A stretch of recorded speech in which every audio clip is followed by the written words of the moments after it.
사랑의 교회를 개척하고 나서 저의 마음속에 있었던 생각 중에 하나는 어떻게 하면 사랑의 교회 주변에 있는 많은 영혼들이 예수 그리스도를 믿고 돌아오는 큰 부흥을 일으킬 수 있을까?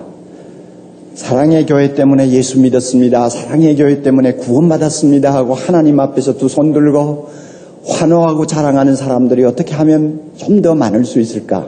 이런 고민을 하다가 교회 시작하고 5년 후인 1983년도부터 대각성 전도 집회를 시작했습니다.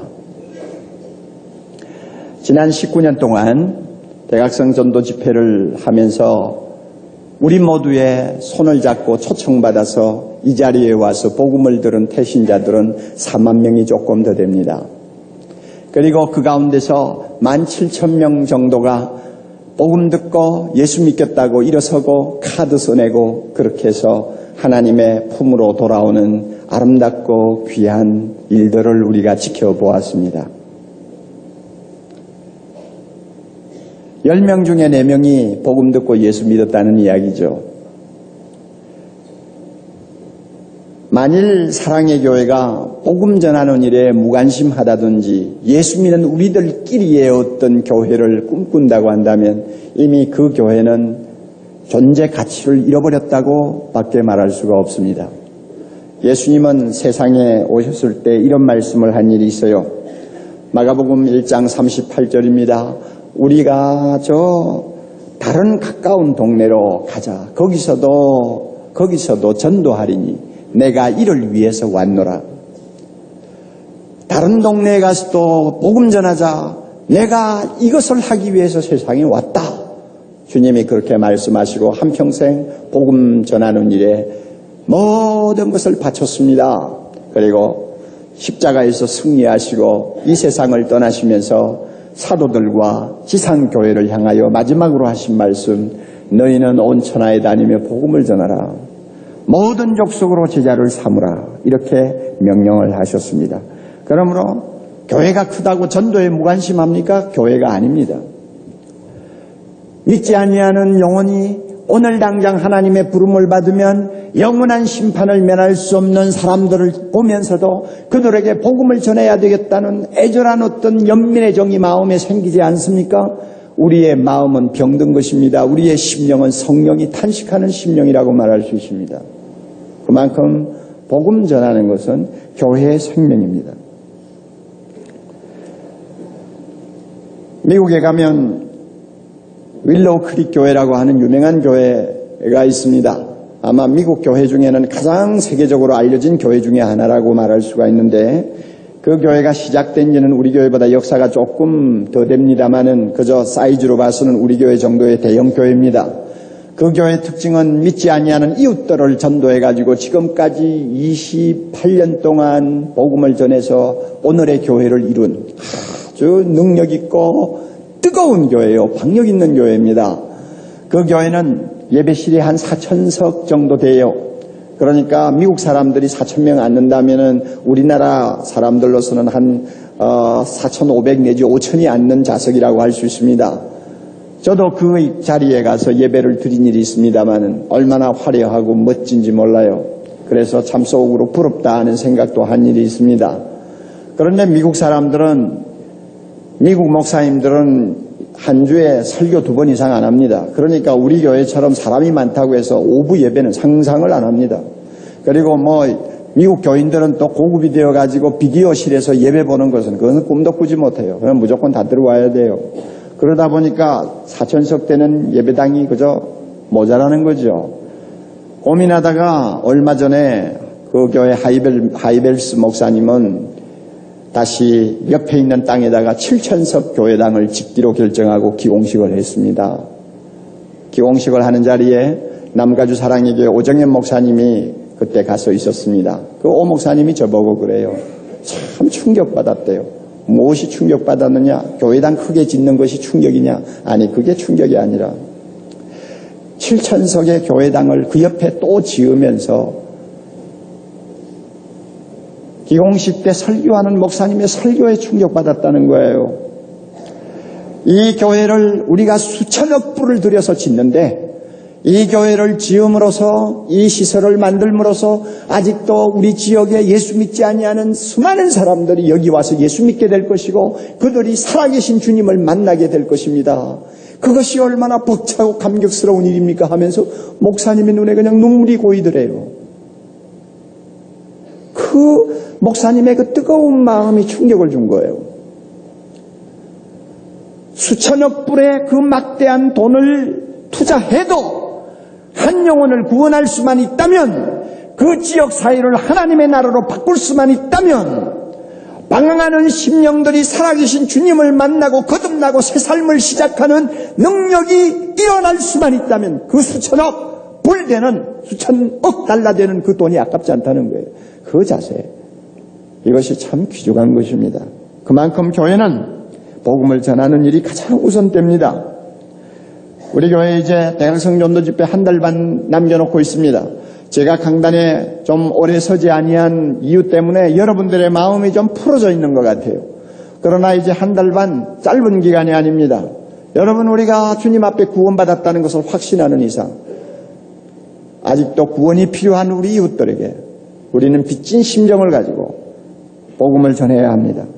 복음을 그들에게 잘 전하려면 우리가 준비해야 될 것이 여러 가지가 있습니다만은 가장 기본적인 것이 뭐냐면 내가 구원받았다는 것이 좋아야 됩니다. 행복해야 돼요. 내가 안 좋은 걸 남에게 어떻게 권합니까? 그래요, 안 그래요? 내가 안 좋은데 어떻게 남에게 말합니까? 식당에 가서 음식을 먹어도 내 입에 맞고 아주 좋다고 생각되면 다른 사람들에게 그 식당 이야기하지 않아요. 내 입에 안 맞는 음식을 내는 식당을 소개하는 사람이 있어요? 아무도 없어요. 내가 믿고 내가 발견한 이 예수가 너무 좋고 행복해서 말하지 아니하면 안 되는 우리의 감정이 있어야 돼요. 우리의 행복이 있어야 돼요. 우리의 어떤 열정이 있어야 됩니다. 그래야만이 전도할 수 있습니다.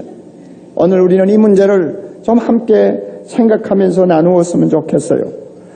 사도행전 2장에 보면 예루살렘 초대교회가 나옵니다. 수천 명의 사람들이 예수 믿고 교회를 이루었습니다. 그런데 그들이 예수 믿고 나서 얼마나 달라졌는지 아세요? 유대인들은 돈 하면은 사죽을 못 쓰는 사람들 아닙니까? 유대인만큼 수련노가 어디 있어요? 그런데 예수 믿고 나니 예수 믿고 구원받았다는 것이 너무너무 좋아가지고 돈에서 마음이 떠나버렸어요. 그래가지고 자기 집에 있는 돈 가지다가 가난한 사람들에게 막 나누어 주는 거예요. 이런 희한한 일이 교회 안에 일어났어요. 돈보다 더 좋은 것을 발견했기 때문에 돈에서 마음이 떠난 겁니다. 믿어요, 안 믿어요, 여러분? 믿죠? 그리고는 믿는 사람들끼리 너무너무 보고 싶어서 날마다 모여요. 그래가지고는 하나님을 찬양하고 기뻐하고 기도하고. 그러니 그들의 얼굴이 얼마나 행복해졌겠어요. 이것을 누가 보았느냐? 예루살렘에 있는 사람들이 지켜보았습니다. 예수 믿는 사람 보니까 어제의 그들이 아니에요. 예수님 알고 나서부터 그들의 표정은 너무나 달라졌어요. 그들의 말이 달라졌어요. 그들의 삶의 모양이 달라졌어요. 한마디로 말하면 너무너무 행복한 사람들로 변해버렸어요. 그러니까 사도행전 2장 47절에 이런 말씀이 있잖아요. 예루살렘 교인들이 온 백성으로부터 칭송을 받았다 하는 말이 있습니다. 칭송을 받았다는 말은 사람들로부터 호감을 주는 사람이 되었다는 말이에요. 사람들에게 호감을 주는 사람들이 되었다는 말입니다. 야, 저 사람 참 하루하루 살면서 지겨워서 그저 죽지 못해 사는 것처럼 보이더니 아니 예수 믿고 나더니 저렇게 밝고 행복한 사람이 되었다. 뭐가 있기는 있네. 예수 믿는 게 그렇게 좋은가? 하는 말들을 하도록 만들었다는 말입니다. 그러니까 그 다음 말씀에 뭐라고 나와요? 주께서 구원받는 사람을 날마다 더하게 하시니라. 교회로 들어오는 사람이 자꾸 많아요. 나도 한번 믿어봅시다 하고 찾아오는 사람이 많고 예수 믿으라는 말만 하면은 그래요, 한번 믿어볼게요. 당신처럼 그렇게 행복할 수 있다면 나도 믿어볼게요 하고 교회로 들어오는 사람이 많아졌다는 이야기입니다. 여러분, 교회의 표정은 밝아야 됩니다.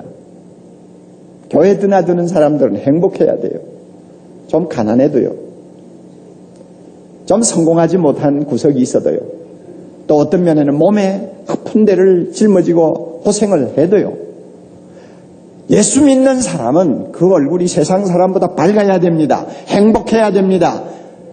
세상 사람들이 볼 때 우리하고 좀 다르다 하는 것을 느끼도록 해야 합니다.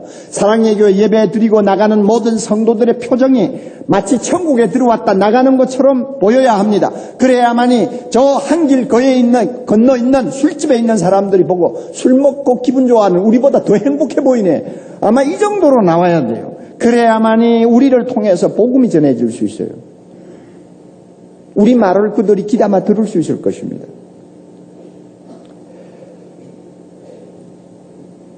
오늘 우리가 읽은 에베소 본문을 보면 사도 바울이 예수 믿고 하나님의 자녀가 된 이 구원받은 축복을 얼마나 기뻐하고 감격해야 하는가를 우리가 읽을 수 있어요. 그는 지금 감옥에 있습니다. 로마 감옥에 앉아 있어요. 자기가 3년 동안 애써서 개척한 에베소 교인들을 늘 마음에 두고 그리워하고 있었습니다. 그러다가 어느 날 기회를 얻어서 그들에게 보내는 편지를 쓰기 시작했습니다. 차가운 감옥 바닥에 앉아서 펜을 들고 글을 쓰는 것입니다. 글을 쓰는데 그가 쓰고 싶은 말이 뭐냐면 하나님이 우리를 구원해 주신 이 은혜가 얼마나 기가 막힌 복인가 하는 것을 에베소 교인들에게 지금 말하고 싶은 것입니다. 그 말을 쓰려고 펜을 쓰는데 첫 마디가 뭔지 알아요? 찬송하리로다. 이 말은 하나님이여 영광을 받으시옵소서. 찬송하리로다. 하나님이여 하나님이 영광 받으시옵소서. 이렇게 좋은 복을 우리에게 주시다니 하는 말이에요. 그래서 찬송하리로다. 하나님 곧 우리 주 예수 그리스도의 아버지께서 그리스도 안에서 우리에게 복을 주시되 하늘에 속한 신령한 복을 우리에게 주셨도다. 이 말을 하고는 그 다음에 이 복들이 어떤 복인가를 막 써내려가는데요. 막 가슴에서 막 그냥 샘이 터져 나오듯이 그냥 막 썼어요. 단숨에 써내려갔어요. 너무 흥분해가지고 막 정신없이 써내려갔어요. 써내려가다 보니까 문장을 끊을 틈이 없었어요. 막 연달아 쓰다 보니까 3절부터 14절까지 통으로 한 문장으로 썼어요. 여러분 성경 보세요. 3절부터 14절 우리나라 번역에는 그저 알아듣기 쉽게 그냥 딱딱 끊어서 몇 절 했지만은 원문에는 그냥 한 통 한 문장이에요. 너무 흥분해가지고 막 써내려간 겁니다. 그 내용을 보면 무엇이 하나님이 주신 복이냐? 하늘에 속한 복이요, 신령한 복이요. 이 두 마디 말로 딱 표현합니다. 하늘에 속한 복이요, 신령한 복이요. 하늘에 속한 복이 뭐예요? 말 그대로 땅의 복이 아니라는 말입니다. 땅에서 우리가 세상을 살면서 얼마 동안 손에 쥐고 누리는 그런 복이 아니고 하늘나라 가서만이 누릴 수 있는, 하늘나라에서 구원받은 백성만이 누릴 수 있는 복이다 그 말입니다. 여러분 하늘의 복이 얼마나 기가 막힌지 아세요? 성경에 보면은 짤막한 에피소드가 하나 있어요. 예수님의 제자 중에 베드로와 요한과 야고보가 예수님 따라서 산에 기도하러 갔죠. 밤이에요. 올라가서 기도를 하는데 갑자기 그날따라 예수님의 모습이 바뀌는 거예요. 얼굴에 광채가 나고 옷이 마치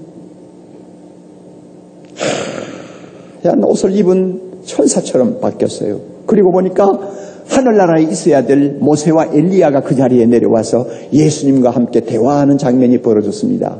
한마디로 말하면 하늘이 잠깐 제자들 앞에 나타난 거예요.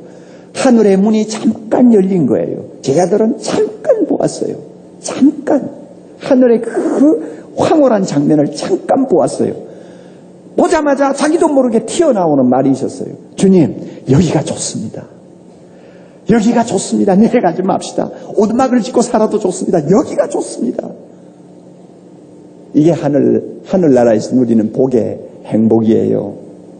주님이 이 복을 우리에게 주셨다고 합니다. 구원받았다 하는 말은 하늘에 속한 복을 얻었다 하는 이야기입니다.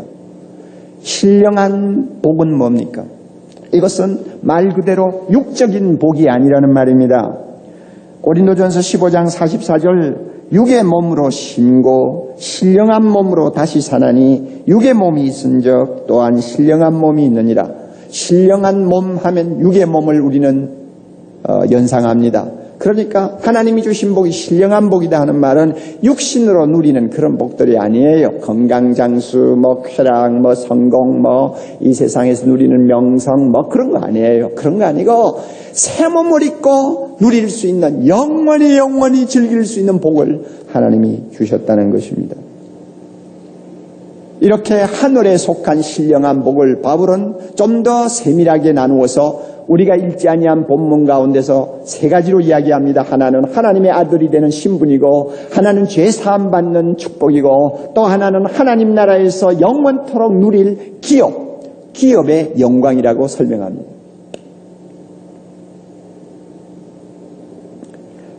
바울이 이것을 막 써내려가면서 흥분하는 것입니다. 여러분, 바울을 지키는 간수의 입장에 우리가 잠깐 한번 서봅시다. 로마 감옥에서는 제수들에게는 다 간수가 있어요. 어떤 기록을 보니까 아주 재질이 좀 나쁜 제수에게는 간수를 1:1로 붙여놓는다고 그래요. 그리고는 제수의 손에 쇠고랑을 채우고 그 쇠고랑을 간수가 또 차고 이렇게 해서 떨어지지 못하도록 만들어 놓는 그런 것이 로마 시대의 그 감옥의 형편이라고 하는데, 바울은 그렇게까지는 하지 않았을지 모르지만 일단 바울을 책임진 간수가 있을 거 아니에요. 그 사람의 입장을 한번 보자고요. 속으로 뭐라고 바울 보고 생각하겠어요? 불쌍한 사람, 어쩌다가 저 꼴이 돼서 감옥에 들어왔나. 그렇죠. 바울은 자기 운명을 알 수 없는 거예요. 평생 그 감옥에서 벗어나지 못하고 그 안에서 죽을지도 몰라요. 아니면은 재판 받은 다음에 사형장에 끌려가서 목이 날아갈지도 몰라요. 어떤 운명이 기다리는지 간수가 볼 때는 알 수 없는 사람이요. 그러므로 항상 불안하고 초조한 모습을 보여야 정상인데, 바울이 펜을 들고 쓰면서 찬송하리로다. 여러분, 그런 글을 쓸 때 바울의 표정이 어땠을까요? 너무너무 기쁘고 감격해서 아마 그 눈에는 눈물이 흘렀을지 몰라요. 아니면은 글을 쓰다가 두 손을 번쩍 들고 하나님 찬양을 받으시옵소서 하고 아마 큰 소리로 외쳤는지 몰라요. 간수가 지켜보면서 무슨 생각을 했겠어요? 무엇이 저 사람으로 하여금 저렇게 행복하게 만들까? 무엇이 저 사람의 얼굴을 저렇게 평안하게 만들까? 나에게 없는 것이 어떻게 저 사람에게 있냐? 그런 생각 안 했겠어요? 이런 이유로요, 바울 곁에 접근했던 감옥의 간수들이 많이 예수 믿고 돌아왔습니다. 다른 데가 있다고 말이에요. 우리 모두가 이런 행복을 지녀야 합니다. 그래야만이 안 믿는 사람에게 예수를 이야기할 때 그들의 마음을 끌 수가 있어요. 너무너무 좋은 것이 예수 믿는 거 아닙니까? 구원받은 거 아닙니까? 제자들은 예수님 보고 우리가 모든 것을 다 버리고 주님을 쫓나이다. 그래요. 다 버리고 예수님 쫓아도 조금도 후회할 것이 없는 것이 우리의 구원입니다. 할렐루야. 바울이 뭐라고 했습니까? 예수 믿기 전에 좋다고 생각했던 거 다 배설물처럼 버렸다고 그랬잖아요. 그리고 오직 예수만 알기로 작정했다고 그랬잖아요. 그만큼 좋은 거예요. 소아시아 교인들은 핍박받아가지고 지금 북한에 있는 성도들처럼 모든 것을 다 빼앗겼어요. 가족도 흩어져 버렸어요. 그래가지고 갑바도기아와 같은 그런 곳에 가가지고 토굴을 파고 들어가서 살면서 믿음을 지킨 사람들인데 그들은 날마다 기뻐했다고 베드로전서에 보면 나와요. 너무너무 기뻐했다고 그래요. 그러니까 주변에 있는 사람들이 보고 도대체 무엇이 저렇게 좋으냐 하고는 와가지고 질문을 했어요. 당신 무엇이 그렇게 좋아서 기뻐합니까? 당신의 소망이 무엇입니까? 하고 질문을 했다고 하지 않습니까? 그만큼 달랐어요. 예수 믿고 우리가 하나님의 자녀된 것은 이런 큰 기쁨을 갖고 있습니다. 우리에게 이런 기쁨과 감격이 있는지 스스로 좀 질문을 할 필요가 있습니다. 여러분은 어떻습니까? 구약시대의 성도들은 이스라엘 백성입니다. 성도들은 평생 꿈이 뭐냐 하면 하나님이 주시겠다고 약속한 저 팔레스타인의 가나안 땅, 젖과 꿀이 흐르는 그 땅에 들어가는 거예요. 그리고 들어가서는 거기서 복을 받아서 건강하고 장수하고 부자되고 자녀들이 번성하고 명예와 그 다음에 권력을 누리는 그런 축복을 한번 소유하고 사는 것이 그들의 꿈이었습니다. 그러니까 여러분 창세기로부터 구약 전체를 보면은 모든 포커스가 가나안 땅에 들어가서 하나님의 복을 받는 것입니다. 이게 구약이에요. 그런데 우리 중에 지금 팔레스타인, 요르단이 있고 이스라엘 국가가 있고 시리아가 있는 팔레스타인에 들어가기 위해서 예수 믿는 사람이 있어요? 이 가운데서? 아무도 없죠. 아무도 없어요. 그 땅에 들어가기 위해 예수는 안 믿어요. 그리고 그 땅에 들어가서 장수하고 건강하고 재산을 우리가 복을 누리고 하는 그거 위해서 예수 잘 믿는 사람이 이 가운데 있어요. 떡반죽이 복을 받고 강주리에 복을 받고 들판에 나가도 복을 받고 집에 들어와도 복을 받고 그 땅에 들어가서 누릴 모든 복을 내가 얻기 위해서 예수 믿는 사람이 있느냐 그 말입니다. 없어요. 구약에 있는 모든 내용은 하나님이 예수 안에서 우리에게 주신 구원, 다시 말하면 하늘에 속한 신령한 복을 우리에게 깨우쳐주는 하나의 예비적인 시청각 교육에 지나지 않아요. 우리는 저 팔레스타인에 들어가기 위해 예수 믿는 사람 아니에요. 그 땅에서 복을 누리기 위해서 예수 믿는 사람 아니에요. 만약 여러분 한번 보세요. 건강하기 위해서 예수 믿는다. 아니면 예수 잘 믿으면 건강하다고 하니까 내가 열심히 신앙생활한다. 그래서 오래 살고 싶어서 신앙생활 잘한다. 여러분 만약 이것이 예수 믿는 것이라면 참 웃기는 이야기예요. 건강하고 싶으면요 안 믿는 사람들 세계에 가서 찾아보세요. 더 많아요. 더 많아요. 오래 산 사람 더 많아요. 그렇게 잔인하게 수백만의 예수 믿는 사람들을 죽인 스탈린이 몇 살까지 살았는지 알아요? 우리 생각에는 한 30살 정도 되면 벼락을 맞아 죽었을 것 같은데 74살까지 살았어요. 김일성이 모택동이 여러분 80대가 넘도록 살았다는 거 잘 아시지 않아요? 그 흉악한 사람이요. 그렇게 장수하면서 세상복 다 누리고 살았어요. 그뿐 아니에요. 2차 대전을 일으킨 전범 제1호라고 할 수 있는 소위 일본 천황 히로히도가 몇 살까지 살았는지 알아요? 우리 같으면 자다가 요절을 할 것 같은데 88세까지 살았어요. 20세기 지성인 중에 하나요. 반기독교적인 사상을 가지고 많은 젊은이들을 예수님으로부터 멀어지게 만들었던 버트란드 러셀이 몇 살까지 살았어요? 98살까지 살았어요. 안 믿는 사람이 더 장수예요. 레닌 리펜슈탈이라고 하는 여자가 있어요. 이 사람은 히틀러에게 매혹당한 다음 나치 정권을 미화시키기 위해서 사람들을 유혹할 수 있는 아주 훌륭한 영화를 제작하는 감독이었습니다. 그래서 수많은 사람들로 하여금 히틀러에게 반하도록 만든 사람이에요. 우리 같으면 그런 사람이 오래 살면 안 되죠. 그러나 그 사람은 금년에 100살이에요. 그리고요, 지금도 활동하고 있어요. 건강해요. 여러분 세상에서 오래 사는기 위해서 예수 믿으면 오래 산다 이런 생각 가지고 예수 믿으면 이거는 참 문제가 있어요. 안 믿는 사람에게 가서 차라리 배우세요. 돈 많이 벌고 재산을 많이 축적하고 부자 되는 것이 예수 믿는 목적입니까? 예수 잘 믿으면 여러분 부를 축적하고 산다고 생각합니까? 그러려면요 하나님 모르고 거드름 피우며 사는 재벌들한테 가서 복 받는 법을 배우세요. 그게 나아요. 예수 믿는 것보다 나아요. 요즘 장안에 화제가 되고 있는 어느 부부 아시죠? 남자는 변호사요, 부인은 의사. 정말로 고소득 전문직에 종사하는 부부입니다. 얼마나 버는지 우리가 모르죠. 그러나 대충 감을 잡을 수 있죠. 그런데도 그 부부 한 달 수입을 70만 원으로 신고를 했잖아요. 70만 원 가지고 산대요. 그리고는 나머지는 다 세금 포탈해가지고 돈 모아서는 재건축 아파트 17채인가 전부 샀어요. 여러분 이런 부부 말이죠. 한번 생각해보세요. 수단 방법 가리지 않냐고 돈 모으려고 하는 사람 부자 됩니다. 부자 돼요.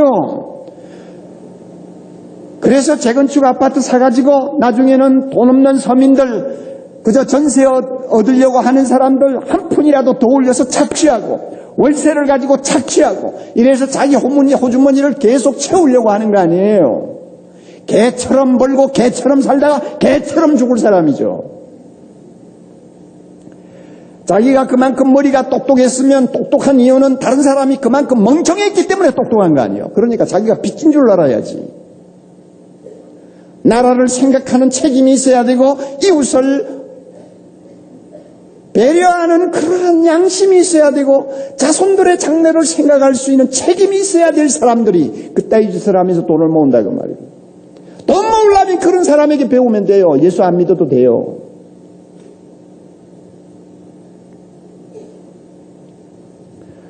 그럼에도 불구하고 교회를 다니면서 항상 생각은 세상적인 것, 그냥 육적인 것, 어떻게 하면 그냥 막 건강하고 장수하고 돈 벌고 자식 잘 되고 막 맨날 그 생각을 가지고 기도할 때도 주여 하나님도 머리 아플 것 같아요 진짜. 예? 그러니까 사람들이 대부분이 그런 식으로 예수를 믿으니까, 즉 세상에서 복 받는 것에다가 기독교를 정조준해놓고 예수를 믿으니까 지난 100년 동안 기독교를 가장 무섭게 해를 끼친 지성인 중에 하나, 프로이드 심리학자. 그 사람의 한 말이 어떤 면에는 맞아 떨어지는 거예요. 그 사람이 기독교를 보고 빙정거렸어요. 기독교는 소원성취다. 소원성취하고 싶은 사람 믿는 종교다. 또 한 수 더 떠서 기독교는 뭐냐? 여러 가지 인간적인 욕구를 채우기 위해서 고안해서 낸 하나의 환상이라고 그랬어요. 우리가 기독교를 이렇게 천박하게 생각하면 안 돼요. 하나님은 우리에게 그런 식으로 복을 주시지 않았어요. 물론, 자, 여러분 잘 들으세요. 물론 잘 믿으면 세상에서도 복을 받습니다. 할렐루야. 잘 믿으면 세상에서도 복을 받는 사례가 많아요. 외국에 있었던 연구입니다만 의학 연구에 따르면요, 교회를 정기적으로 출석하고 신앙에 따라서 일관성 있게 참 경건한 생활하는 사람들이 정신적으로나 육체적으로 훨씬 잘 산다고 하는 연구 결과가 이미 나와 있어요. 그들의 자손들은 잘 돼요. 잘 되는 경우가 많아요. 한 가지 예로 조나단 에드워즈 하면은 지금부터 한 200년 전에 살았던 사람인데요. 미국의 위대한 철학자요, 신학자요, 목사요, 부흥사였습니다. 그 사람의 부인 사라가 자녀를 11명을 키웠어요. 많이도 낳았죠.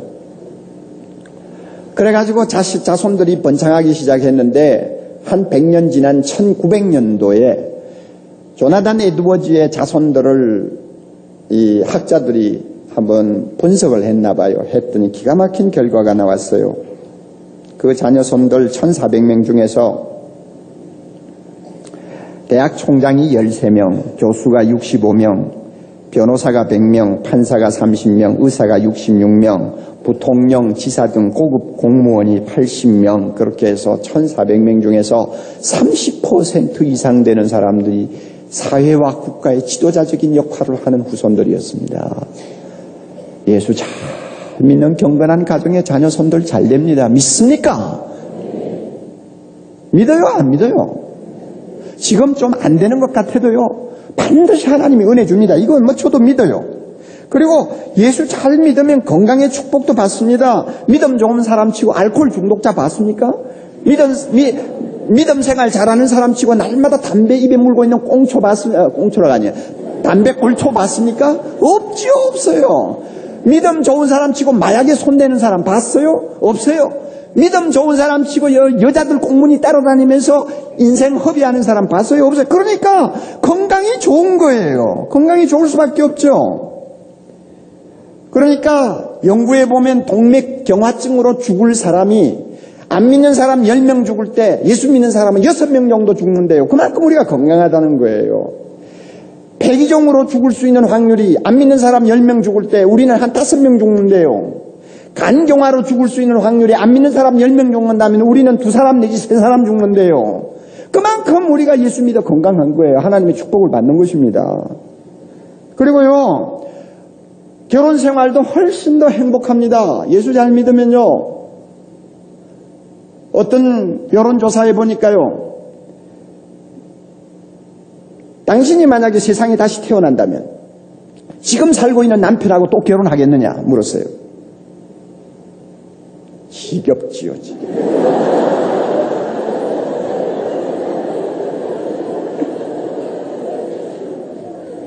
또 당신이 지금 살고 있는 아내와 결혼하겠느냐? 그런데 다시 내가 태어나도 내 남편, 내 아내와 결혼하겠다고 대답한 사람이 안 믿는 사람보다도 믿는 사람이 2배가 더 많았어요. 그만큼 가정이 행복하다는 거예요. 예수 믿으면 복 받아요. 행복해요. 육적인 것, 세상적인 것도 하나님이 때를 따라 주셔요. 그러나 이제 중요한 말씀이에요. 분명히 알아두세요. 이 사실을 여러분이 잊지 마세요. 하나님이 주시는 진짜 복은 세상적이고 육적인 것이 아닙니다. 하나님은 그런 복을 성경에 약속하지 않았어요. 하나님이 약속한 복은 하늘에 속한 신령한 복입니다. 그리고 세상에 있는 육적인 복들은 신앙생활 잘하고 하나님의 말씀 순종 잘하면 결과적으로 따라오는 복이에요. 결과적으로 나타나는 열매예요. 하나님이 그런 복을 꼭 주겠다고 약속을 하시진 않았어요. 어쩌다가 받을 수 있는 결과예요. 그러나 하나님이 자기 이름 걸고 약속한 복이 있어요. 그것이 뭐냐? 바울이 너무너무 좋아가지고 소리치던 하늘에 속한 신령한 복입니다. 바로 예수 믿고 우리가 얻은 구원입니다. 할렐루야. 이 복을 하나님이 우리에게 약속하셨다는 것을 여러분이 꼭 기억하셔야 됩니다. 그럼 왜 하나님께서 이렇게 세상에 속한 육적인 복을 우리에게 약속하지 않았을까요? 한마디로 허무한 것이기 때문에 그렇습니다. 하나님은 솔로몬이라는 위대한 왕을 들어서 세상적이고 육적인 모든 복이 얼마나 허무하고 참 우리가 마음을 줄 수 없는 것인가를 발가벗겨 놓듯이 전부 다 폭로했어요. 우리가 잘 아는 바와 같이 솔로몬은 이 지구상에 태어난 사람 가운데 가장 부귀영화를 많이 누린 사람입니다. 모든 지혜자 중에 훨씬 뛰어난 지혜자로 그는 존경을 받는 인물이었습니다. 그런데 그가 고백을 했어요. 힘이 있죠. 무엇이든지 하고 싶은 거 다 할 수 있죠. 일국의 황제죠. 그러니까 한번 자기가 시험을 해보기로 했대요. 내 눈으로 보아 좋은 것은 다 내가 소유하리라. 내 마음에 뭔가 하고 싶은 거 있으면 다 해보리라. 그래서 무엇이 인생의 즐거움인지 무엇이 인생의 쾌락인지 내가 좀 알아보아야 되겠다.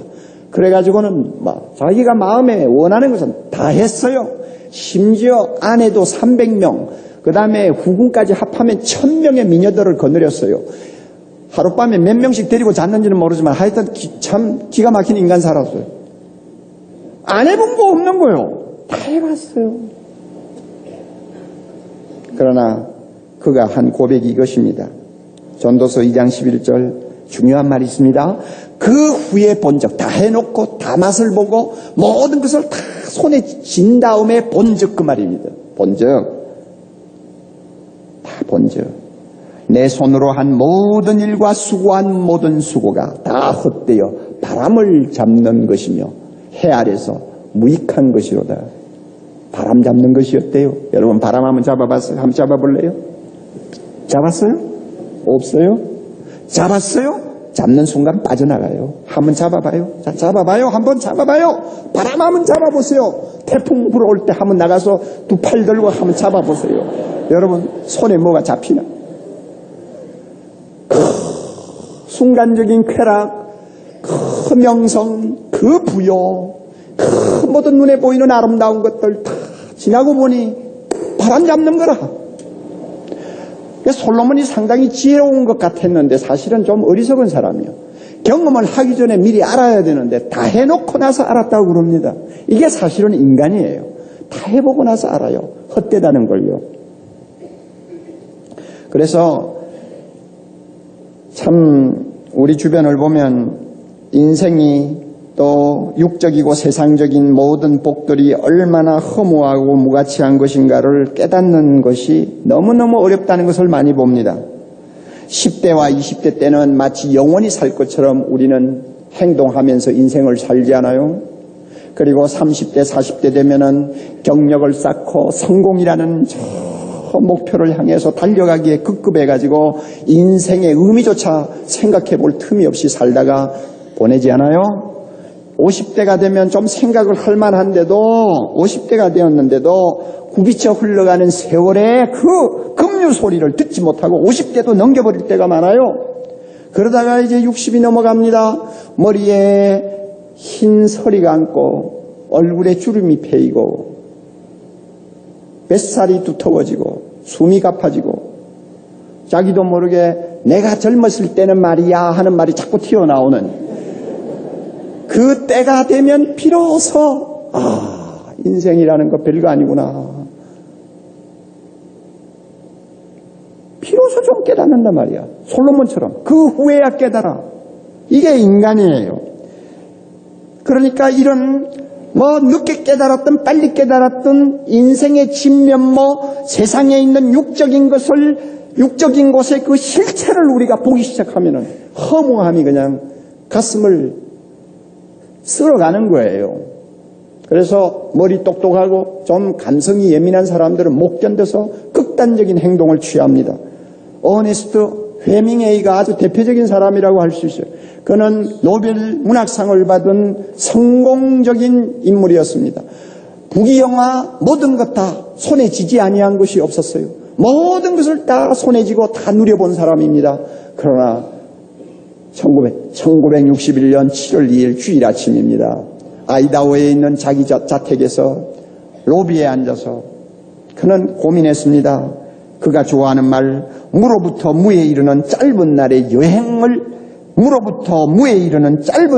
여행이 주는 지루함을 이기지 못해서 평소에 자기가 사용하던 총을 들고 나와 탄환을 넣고는 개머리판을 바닥에 고이고 총구를 입안에 넣고 방아쇠를 당겨버렸어요. 그렇게 모든 것을 다 손에 쥐고 누렸지만 아무것도 아닌 거예요. 아무것도 아닌 거예요.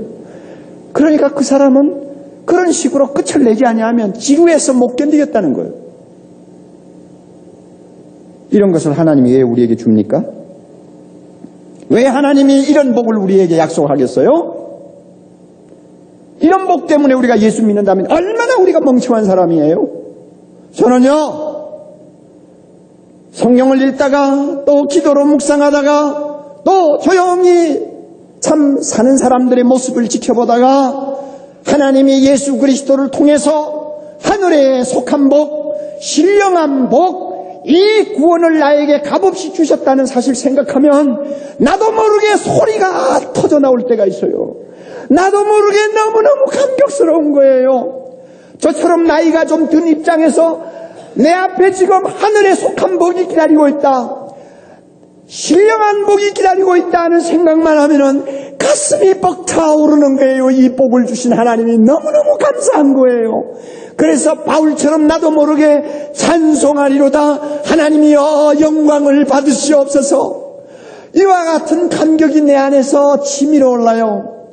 돈에도 관심 없어요. 명예도 관심 없어요. 오래 사는 것도 관심 없어요. 세상의 것 아무것도 내 눈에 들어오는 거 없어요. 그러나 하나님이 주신 하늘에 속한 신령한 복, 이 구원, 이 예수 그리스도, 하나님이 나에게 주셨다는 거 생각하면 그저 황홀할 뿐이에요.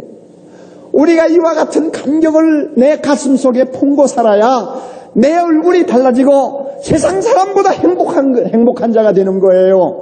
그럴 때 예수 믿으세요 하는 말 한마디가 사람들의 마음을 찌르고 들어가는 것입니다. 우리 모두 이 감격을 소유해야 합니다. 이 감격 가지고 예수 안 믿는 사람에게 나아가야 합니다. 이렇게 좋은 복이기에 저는 사도 바울처럼 기도를 자주 합니다. 여러분 집에 가서 17절 이하를 한번 읽어보세요. 바울이 기도하는 모습이 나옵니다. 하나님이여, 하나님이여, 나의 마음의 눈을 열어주시옵소서. 그리해서 하나님이 누구신지 좀 더 알게 해주세요. 하나님이여, 나에게 지혜와 계시의 영을 주셔서 하나님이 주신 그 부르심의 소망이 무엇인지 좀 알게 해주세요. 하나님이여, 하나님 나라에서 우리가 누릴 그 기업의 영광의 풍성함이 어떤가를 좀 더 가까이 가서 볼 수 있게 해주세요. 하나님이여, 하나님이여, 성령을 통해서 우리에게 주신 능력의 지극히 크심이 어떠한가를 좀 더 마음으로 느낄 수 있도록 해주세요.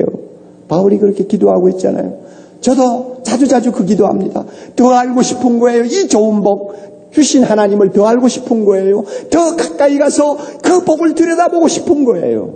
그러면 그만큼 내가 아는 것만큼 나는 더 행복한 자가 될 거 아닙니까? 허무한 세상의 것에 눈을 돌리지 아니하고 영원한 것을 향해서 남은 생을 투자할 거 아니에요? 그리고 인생 허무한 것에 매달려 사는 저 불쌍한 사람들을 주님 앞으로 인도하고 싶어하는 하나님의 그 자비로운 마음을 내가 가질 수 있지 않겠어요? 우리가 전도하려면 이와 같은 마음을 가져야 됩니다.